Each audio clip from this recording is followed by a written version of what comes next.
चलिए आगे बढ़ते हैं। उत्तर प्रदेश के मुख्यमंत्री योगी आदित्यनाथ आज सुबह जापान की राजधानी टोक्यो पहुंचे। सीएम योगी आदित्यनाथ की विदेश यात्रा का दूसरा चरण यह है। टोक्यो एयरपोर्ट पहुंचने पर भारतीय राजदूत नगमा एम मलिक ने उनकी अगवानी की। इसके साथ ही एयरपोर्ट पर वाइस गवर्नर जुनुची इशिदेरा और भारतीय समुदाय के लोगों ने उनका जोरदार स्वागत किया। सीएम योगी की जापान यात्रा का उद्देश्य औद्योगिक विकास एवं निवेश के अवसरों को मजबूती प्रदान करना है।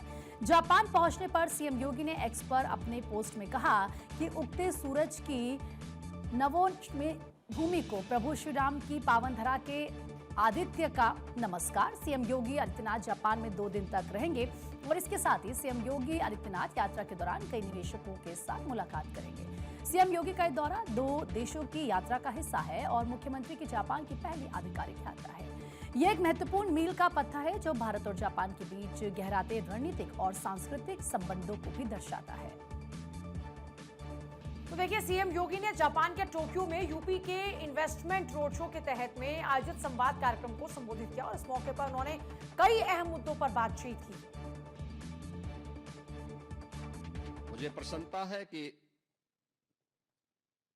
भारत के यशस्वी प्रधानमंत्री श्री नरेंद्र मोदी जी की गत वर्ष की यात्रा के उपरांत भारत और जापान के बीच में अनेक मुद्दों पर एक दूसरे के सहयोग के कार्यक्रम आगे बढ़े हैं। और उत्तर प्रदेश की जब मैं बात करता हूं तो भारत की आबादी का सबसे बड़ा राज्य उत्तर प्रदेश है। भारत की आबादी का 25 करोड़ की आबादी अकेले उत्तर प्रदेश में निवास करती है। जितनी बड़ी आबादी है उतनी ही बड़ी चुनौतियां भी हैं और जितनी बड़ी चुनौतियां हैं उतनी बड़ी संभावनाएं भी उत्तर प्रदेश के अंदर हम सबको देखने को मिलती है और उन संभावनाओं को जमीनी धरातल पर उतारने का पिछले 9 वर्ष के अंदर हमें सौभाग्य प्राप्त हुआ है। आज उसका परिणाम हम सबके सामने है। पिछले 9 वर्ष में भारत के अंदर सबसे तेज गति से बढ़ने वाले राज्य के रूप में, आर्थिक रूप से आगे बढ़ने वाले राज्य के रूप में उत्तर प्रदेश ने अपने आप को स्थापित किया है।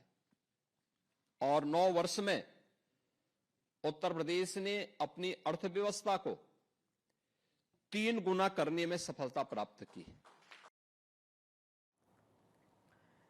तो देखिए, जापान प्रवास के दौरान में सीएम 8 प्रमुख कंपनियों के प्रतिनिधियों से मुलाकात करते हैं। कुबोटा सुजुकी के साथ ऑटोमोबाइल निवेश, टोक्यो इलेक्ट्रॉन के साथ सेमीकंडक्टर, तोशिबा के साथ इलेक्ट्रॉनिक्स मैन्युफैक्चरिंग और Toyo Denso Japan aviation electronics और नागासी एंड कंपनी के साथ ऑटोमोबाइल सप्लाई चेन सहयोग प्रमुख एजेंडा रहे।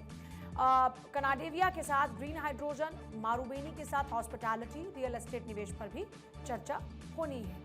मुख्यमंत्री योगी ने जापान दौरे का मैग्लेव ट्रेन विशेष आकर्षण बनने जा रही है। मुख्यमंत्री जापान प्रवास के दौरान इस हाई स्पीड ट्रेन में 100 किलोमीटर की एक परीक्षण यात्रा करेंगे। इसमें 50 किलोमीटर जाना, 50 किलोमीटर की वापसी होगी। चुंबकीय तकनीक के कारण ट्रेन ट्रैक के बीच प्रत्यक्ष संपर्क समाप्त हो जाता है, जिससे घर्षण लगभग शून्य हो जाता है। यही कारण है कि ये ट्रेन 600 किलोमीटर प्रति घंटे की रफ्तार से आगे बढ़ती है। जापान टोक्यो से नागोया के बीच मैग्लेव कॉरिडोर को साल 2027 तक शुरू करने की दिशा में तेजी से कार्य हो रहा है, जिसके बाद दोनों शहरों के बीच यात्रा समय आधे से भी कम रह जाएगी। मुख्यमंत्री की इस यात्रा को यूपी में आधुनिक परिवहन ढांचे के विस्तार की दृष्टि से महत्वपूर्ण माना जा रहा है।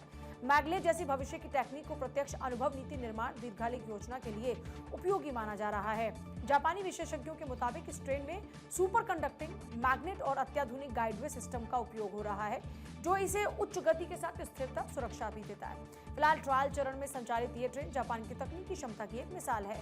नीलेश हमारे साथ जुड़ गए। नीलेश, ना सिर्फ इन्वेस्टमेंट बल्कि कैसे तकनीक के युग में जापान जैसे देश आगे बढ़ रहे हैं, इस पर भी सीएम योगी की नजर है।